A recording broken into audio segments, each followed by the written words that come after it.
Quella casa nel bosco, The Cabin in the Woods, è un film horror del 2012 diretto da Drew Goddard e scritto dallo stesso Goddard insieme a Joss Whedon. Presentandosi inizialmente come il classico slasher movie, si rivela presto un'opera sorprendentemente innovativa e metacinematografica che sovverte con intelligenza i cliché del genere. La trama segue 5 amici che decidono di trascorrere un fine settimana in una remota casa nel bosco. Tuttavia, ciò che sembra un semplice weekend di svago si trasforma in un incubo, quando eventi strani e terrificanti iniziano ad accadere. I protagonisti, ciascuno rappresentante uno stereotipo del cinema horror, la vergine, il giullare, l'atleta, l'intellettuale, la ragazza facile, si trovano intrappolati in un incubo orchestrato da una misteriosa organizzazione segreta. Il film eccelle nel bilanciare il classico horror con un'originale riflessione sul genere. La regia di Goddard è dinamica, capace di creare tensione e allo stesso tempo di strizzare l'occhio allo spettatore con momenti di black comedy. Gli effetti visivi e scenografici sono ben curati, specialmente durante il climax, che offre un'esplosione di caos e creature iconiche. Un punto di forza è la sceneggiatura brillante, che gioca con i tropi del genere horror, decostruendoli e analizzandoli con arguzia. L'intervento della misteriosa organizzazione dà una dimensione quasi filosofica alla narrazione. I personaggi non sono solo vittime, ma pedine in un gioco più grande che interroga i nostri stessi desideri di spettatori.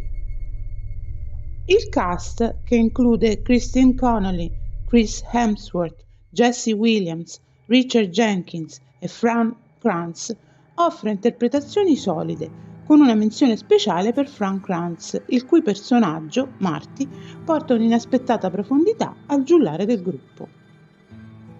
La fotografia, curata da Peter Deming, si distingue per la capacità di alternare sapientemente atmosfere cupe e claustrofobiche nella casa con momenti più aperti e inquietanti nelle zone circostanti, come il bosco nebbioso. Ogni inquadratura è studiata per evocare un senso di minaccia imminente, mentre i colori freddi, i giochi di luce e ombre accentuano la tensione.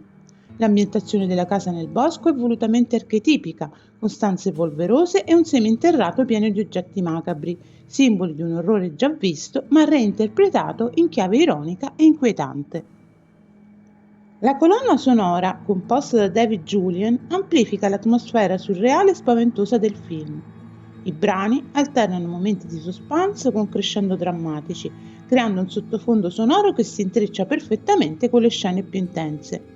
Il sound design, inoltre, gioca un ruolo fondamentale, con rumori improvvisi e inquietanti che accentuano il senso di pericolo e paranoia.